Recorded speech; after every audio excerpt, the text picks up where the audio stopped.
But first tonight, a Detroit community center specializing in helping kids targeted by a heinous crime in the overnight hours.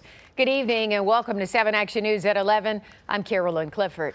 And I'm Dave LEWALLEN. We thank you for joining us. Say Detroit Youth Center is on 7 Mile and Van Dyke on Detroit's east side and provides after-school sports and learning activities for kids. Its founder, Detroit's own Mitch Albom, says the youth center is a vital part of our community. And during this pandemic, the youth center helped kids with virtual learning by providing computer access and free Wi-Fi, along with meals for kids and their families.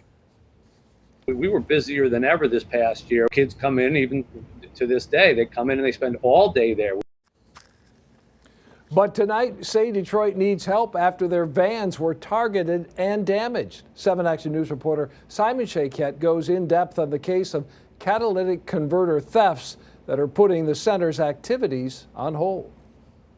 This crime is truly despicable. Someone looking to make a few $100s by stealing from a community center that helps kids. Sadly, that's exactly what happened. It's a painful noise. Say Detroit Play Center director Herb Hayden says he first noticed Tuesday morning. It just made a loud sound. In the early hours, he says low-down thieves broke into the parking lot of the community center near 7 Mile and Van Dyke and cut off catalytic converters to 4 different vans that transport kids of all ages. Further inspection, I saw 2 Sawzall blades and a catalytic converter left on the ground had been cut off. To make matters worse, it's not the first time crooked criminals have exhausted his patience. In the winter, they also stole heating units from the building. And this one just bothers me so much because we're a community center. We got kids on the playground. You know, over the time when the pandemic really hit us, we were out serving close to 10,000 meals to our kids that were here. With costly repairs to be made, there is hope Detroit police will catch who did this. But sadly, the kids we've talked to have already had to learn a harsh reality about crime. Honestly, it makes me feel like we feel targeted and confused. So, like, why would you want to attack a place that can have a good impact on the community? That's just terrible because they're only thinking about themselves, and it's like a whole community that comes here. It's a lot of people that come here. They need that for transportation. As we speak, the center is adding to their security systems.